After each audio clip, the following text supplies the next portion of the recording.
পঞ্চায়তৰ নিৰ্বাচনৰ ফলাফল নিৰ্ধাৰিত কৰিব সবল নে দুৰ্বল এটোতো যোৱা বিধানসভা নিৰ্বাচনৰ ফলাফল বা যোৱা পঞ্চায়তৰ নিৰ্বাচনহে প্ৰমাণ দিয়ে য'ত আমাৰ আলোচনা আমাৰ সম্পন্ন হ'ল আমি এই সম্পন্ন হোৱাৰ ৰিপৰ্টবোৰ আমি ইতিমধ্যে আমাৰ কেন্দ্ৰীয় নেতৃত্বক আমি অৱগত কৰাইছোঁ আৰু য'ত আজি তাৰিখত ৰাইজৰ দলৰ লগত আধৰুৱা হৈ আছে সেইখিনিও আমি তাৰ ষ্টেটাছ ৰিপৰ্ট আমি আমাৰ কেন্দ্ৰীয় নেতৃত্বক আমি অৱগত কৰাইছোঁ আনুষ্ঠানিকভাৱে আমি ভালকৈ ক'বলৈ বিচাৰোঁ কিন্তু নিশ্চয় আপোনালোকে জানে আমি কোনকেইটা দলৰ লগত আমি আলোচনা কৰি আছোঁ আপোনালোকেও ভালদৰে জানে আমি এটা ভাল পৰিস্থিতিত ভাল পৰিৱেশত আমি আনুষ্ঠানিকভাৱে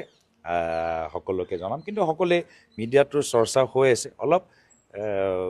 ক'ৰবাত অলপ আসনত অলপ ক'ৰবাত বঢ়াইকৈ কৈছে ক'ৰবাত কমাই কৈছে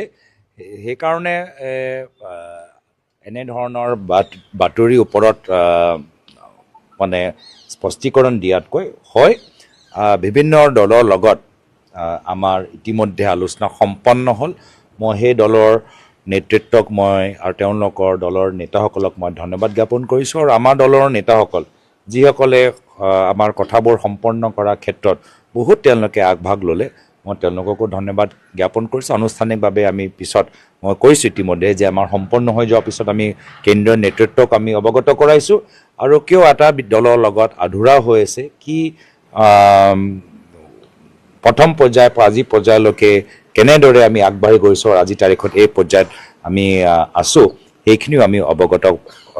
কৰাইছোঁ আৰু কেন্দ্ৰীয় নেতৃত্বৰ পৰাও আমি কিছু মাৰ্গদৰ্শন আমি এই সম্পৰ্কত পাম মই আশা কৰোঁ চাওক তেওঁতো আগৰ পৰাই মিডিয়াৰ সন্মুখত কথাবোৰ কৈ আমাৰ অভ্যাস নাই সেইটো আমাৰ পৰম্পৰা নহয় আমি চব কথাবোৰ আনুষ্ঠানিকভাৱে ভালকৈ বহি কথাৰ গোপনীয়তা বহাল ৰাখি আমি কথাবোৰ কওঁ চ' সেইটো আমাৰ দলৰ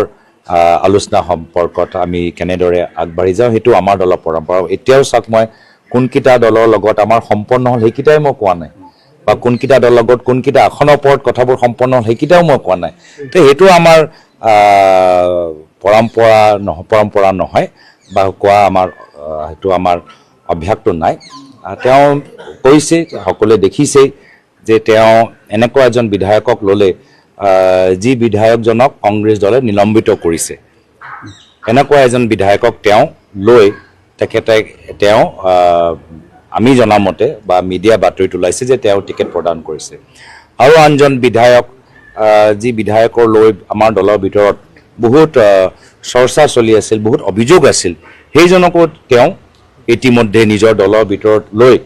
আকৌ তেখেতকো প্ৰাৰ্থী হিচাপে আগবঢ়াবলৈ বিচাৰিছে তো নিশ্চয় এনেকুৱা এটা পৰিৱেশ বহুত দিনৰ পৰা আমি চাই আছোঁ আৰু ইয়াতকৈ আৰু বেছি মই নাভাবোঁ মই এইখিনি কথা লৈ যে আমাৰ দলত কিছুমান চৰ্চা হৈ আছে তাৰ এটা ইংগিত মই দিলোঁ ৰাইজে নিৰ্ধাৰিত কৰিব মইতো ক'ব নোৱাৰোঁ যে ৰাইজে কি ভাবিব ৰাইজৰ আগত এটা কথা ৰাইজেও চব কথা জানে ৰাইজেও চব কথা বুজি পায় ৰাইজেও চব কথাখিনি চাই আছে মই নাভাবোঁ যে মোৰ কোৱা অক্তিয়াৰ আছে বা অধিকাৰ আছে বা ইমান অভিজ্ঞতা আছে যে ৰাইজে কেনেদৰে বুজিব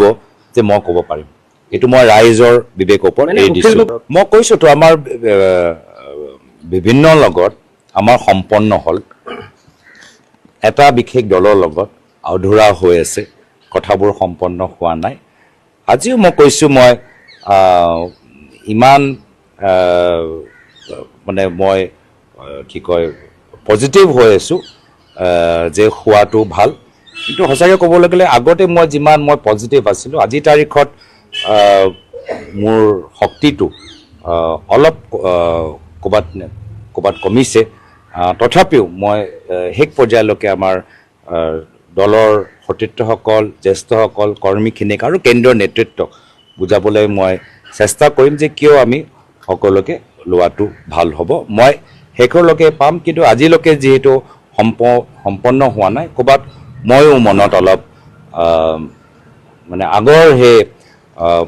আগৰ যিমান মই সক্ৰিয় হৈ আছিলোঁ বা আগতে যিমান মই পজিটিভ হৈছিলোঁ আজিৰ দিনটোত অলপ মই মনটো আগৰ দৰে